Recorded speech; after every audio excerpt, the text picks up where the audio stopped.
Assalamualaikum warahmatullahi wabarakatuh. Perkenalkan, nama saya Isabella Hendra Putri. Saya dari kelas 2D BGSD, nomor absen saya 17, NPM saya 20140600217. Di video kali ini saya akan menyampaikan tentang rangkuman hasil praktikum biologi pada mata kuliah laboratorium MIPA. Nah, mari kita mulai dari yang pertama, kegiatan 1, yaitu pengenalan, penggunaan, dan pemeliharaan alat dan bahan laboratorium. Yang pertama di sini saya akan menjelaskan alat-alat yang ada di laboratorium. Yang pertama ada alat yaitu gelas piala. Gelas piala ini berfungsi untuk mencampur zat atau larutan, juga bisa sebagai wadah menyimpan atau memindahkan zat atau larutan.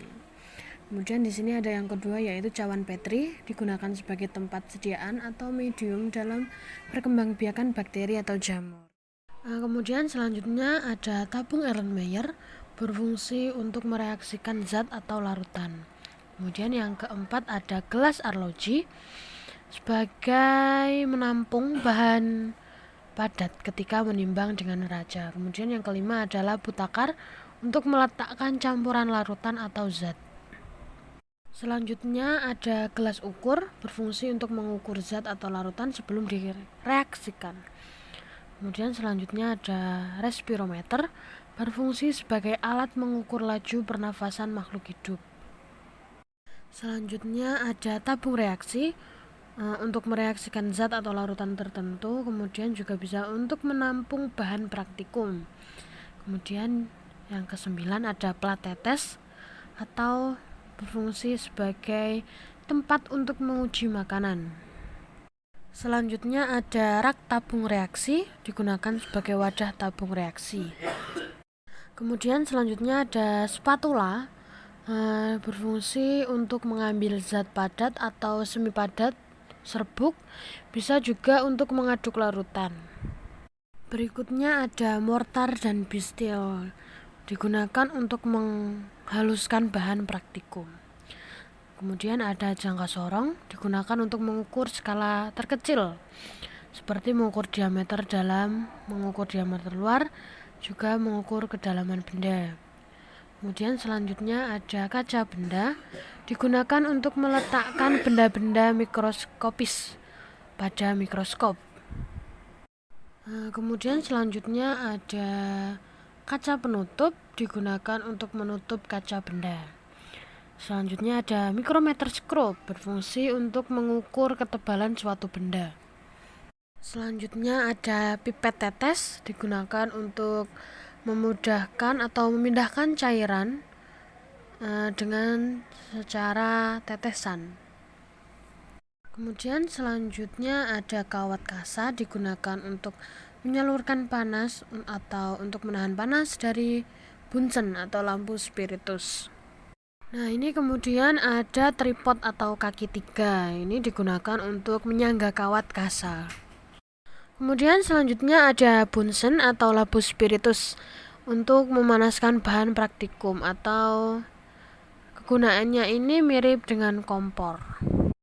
Nah, selanjutnya ini ada bahan-bahan yang ada di laboratorium. Yang pertama, bahan yang eksplosif atau mudah meledak. Ini untuk mengetahui bahwa bahan tersebut bersifat mudah meledak. Kemudian yang kedua ada oxidizing atau mudah mengoksidasi. Hal ini untuk mengetahui bahwa bahan tersebut bersifat mudah mengoksidasi atau menguap, mudah mengiritasi, juga mudah membakar. Kemudian yang ketiga ada extremely flammable atau sangat-sangat mudah terbakar. Hal ini untuk mengetahui bahwa bahan tersebut bersifat sangat-sangat mudah terbakar. Selanjutnya ada korosif atau mematikan jaringan hidup. Hal ini untuk mengetahui bahwa bahan tersebut dapat mematikan jaringan hidup atau korosif. Selanjutnya ada dangerous for environment atau berbahaya untuk alam. Hal ini untuk mengetahui bahwa bahan tersebut bersifat berbahaya untuk alam. Kemudian selanjutnya ada harmful atau zat berbahaya. Hal ini untuk mengetahui bahwa bahan tersebut bersifat berbahaya. Kemudian yang ketujuh ada highly flammable atau mudah terbakar. Hal ini untuk mengetahui bahwa bahan tersebut bersifat mudah terbakar. Kemudian selanjutnya ada toxic atau beracun untuk mengetahui bahwa bahan tersebut bersifat beracun. Kemudian yang ke-9 ada iritan, mudah mengiritasi kulit untuk mengetahui bahwa bahan tersebut bersifat mudah mengiritasi kulit. Kemudian yang ke-10 ada very toxic atau sangat beracun. Hal ini untuk mengetahui bahwa bahan tersebut bersifat sangat beracun. Nah, kemudian selesai dari kegiatan 1, kita ke kegiatan 2, yaitu morfologi dan perkembangan tumbuhan. Nah, ini foto saya sedang memegang bunga pepaya. Pada kegiatan 2 ini, alat dan bahan yang diperlukan yaitu yang pertama alat mikroskop stereo, pinset dan juga cutter. Kemudian untuk bahan-bahannya yang pertama berbagai macam tumbuhan dikotil dan monokotil yang lengkap bagian-bagiannya. Kemudian juga bunga pepaya, jantan, betina, dan banci. Kemudian yang ketiga berbagai macam bunga seperti bunga sepatu. Kemudian biji monokotil seperti jagung, padi. Kemudian yang terakhir ada biji dikotil seperti kacang hijau, kacang tanah, dan kedelai. Nah, ini ada perbedaan akar tunggang dan akar serabut. Seperti itu, bentuknya sangat berbeda keduanya. Untuk akar tunggang terdiri dari satu akar primer atau ibu akar. Sedangkan akar serabut, akarnya menyebar seperti serabut. Kemudian ini ada perbedaan batang dikotil dan monokotil. Kemudian ini adalah gambar dari perbedaan biji monokotil dan biji dikotil. Selanjutnya ada klasifikasi tumbuhan. Yang pertama di sini ada jagung. Yang kedua ada padi. Yang ketiga ada lengkuas. Yang keempat ada kunyit. Kemudian selanjutnya ada singkong. Kemudian terong, kemudian ada bayam, kemudian ada tomat, ada pohon cabai, ada juga pohon pepaya, ada pisang. Nah, selanjutnya di sini ada reproduksi tumbuhan. Yang pertama di sini ada bunga sepatu, bunga pepaya, kemudian ada bunga mawar, kemudian ada bunga melati, bunga bougainville, kemudian ada bunga kantil, ada bunga kenanga, ada bunga matahari, ada bunga kamboja. Nah, selanjutnya ini ada kegiatan 3. Pada kegiatan 3 ini membahas tentang morfologi, menggolongkan, dan daur hidup hewan. Yang pertama ada pengelompokan hewan vertebrata dan invertebrata. Vertebrata adalah kelompok hewan yang memiliki susunan tulang belakang, sedangkan invertebrata adalah kelompok hewan yang tidak memiliki susunan tulang belakang. Contoh dari vertebrata adalah ikan, katak, kadal, ayam, kucing, dan juga lumba-lumba. Kemudian contoh dari invertebrata ada spongia, ubur-ubur, udang, kepiting, dan juga cacing tanah. Kemudian selanjutnya ada pengelompokan berdasarkan tempat hidup. Ada 3 yaitu darat, air, dan juga darat air. Untuk darat ada kadal, bebek, kucing, lalat, nyamuk. Kemudian untuk air ada ikan, udang, ubur-ubur, dan lain sebagainya. Kemudian untuk darat dan air ada katak dan kodok. Kemudian selanjutnya ada pengelompokan hewan berdasarkan jenis makanan, yaitu ada karnivora, herbivora, juga omnivora. Karnivora ini hewan pemakan daging, contohnya ikan hiu, katak, kadal, kucing, dan lain sebagainya. Kemudian untuk herbivora ini adalah hewan pemakan tumbuhan, contohnya ada bebek, kupu-kupu, lebah, belalang, rayap, dan lain sebagainya. Kemudian ada omnivora, hewan pemakan segala. Contohnya ada lalat, jangkrik, kecoa, udang, kepiting, dan juga lumba-lumba. Nah, selanjutnya ada pengelompokan hewan berdasarkan cara berkembang biak.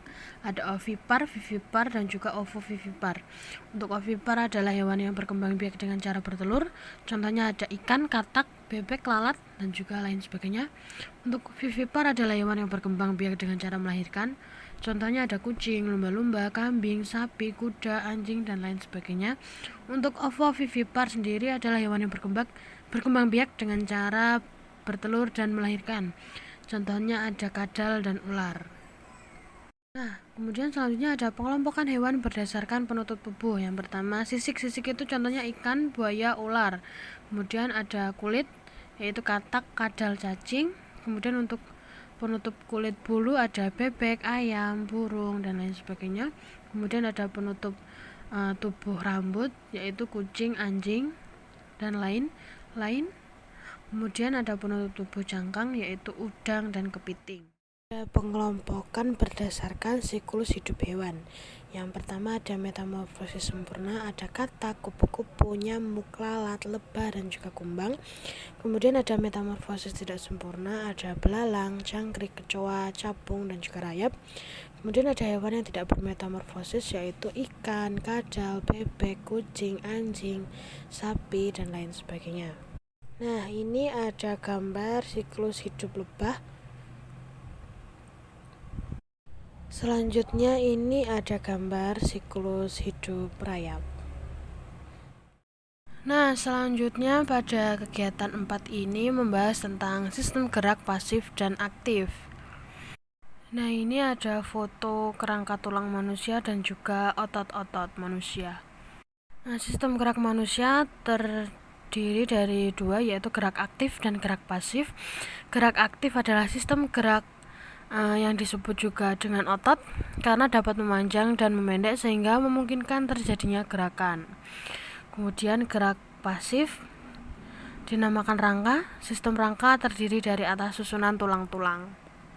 Nah, ini ada susunan sistem gerak pasif atau tulang-tulang, dimulai dari tulang tengkorak hingga tulang jari kaki. Sistem gerak aktif ada 3. Yang pertama ada otot polos, seperti yang ada di gambar. Kemudian yang kedua ada otot lurik. Yang ketiga ada otot jantung. Nah, selanjutnya pada kegiatan 5 ini akan membahas tentang makanan, sistem pencernaan, dan juga indera perasa. Nah, alat dan bahan yang diperlukan pada kegiatan ini yaitu yang pertama alat ada plastik 1/4 kg, pipet plastik, sendok, palet cat air atau piring. Kemudian ada cobek dan penumbuk, ada vitamin C, gelas kaca bening, jumlahnya 10, dan juga perasan buah atau saringan. Kemudian untuk bahannya yang pertama ada beberapa bahan makanan, ada juga serbuk obat atau puyer, vitamin atau sejenisnya, minuman yang mengandung vitamin C, misal nutrisari, juga buah yang mengandung vitamin C, ada kemudian betadin, kemudian ada kertas HVS atau kertas buram. Nah, ini foto-foto bahan-bahan yang digunakan, yang sudah ditumbuk, yang sudah dihaluskan. Nah, kemudian ini bahan-bahan setelah diletakkan pada kertas HVS. Nah, kemudian hasil kegiatan pengujian kandungan makanan, yaitu makanan yang mengandung karbohidrat ada roti tawar, pisang, nasi, jahe, kunyit, kencur, temulawak, kunci, laos, dan juga nasi. Kemudian untuk makanan-makanan yang mengandung lemak ada susu, putih telur, kuning telur, roti tawar, tahu, tempe, mentega, dan juga nasi. Kemudian untuk makanan yang mengandung vitamin C ada vitamin, nutrisari, jeruk, nanas, dan juga tomat. Di sini ada foto lidah dengan bagian-bagian kemampuan untuk mengecap rasa. Kemudian selanjutnya ini ada torso pencernaan manusia, dimulai dari mulut hingga anus. Nah, selanjutnya pada kegiatan 6 akan membahas tentang sistem pernafasan dan indera penciuman.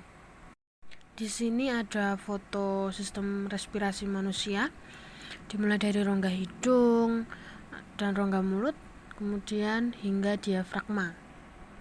Kemudian ini selanjutnya ada pengujian respirasi yang memerlukan udara atau oksigen. Nah, dengan menggunakan respirometer buatan.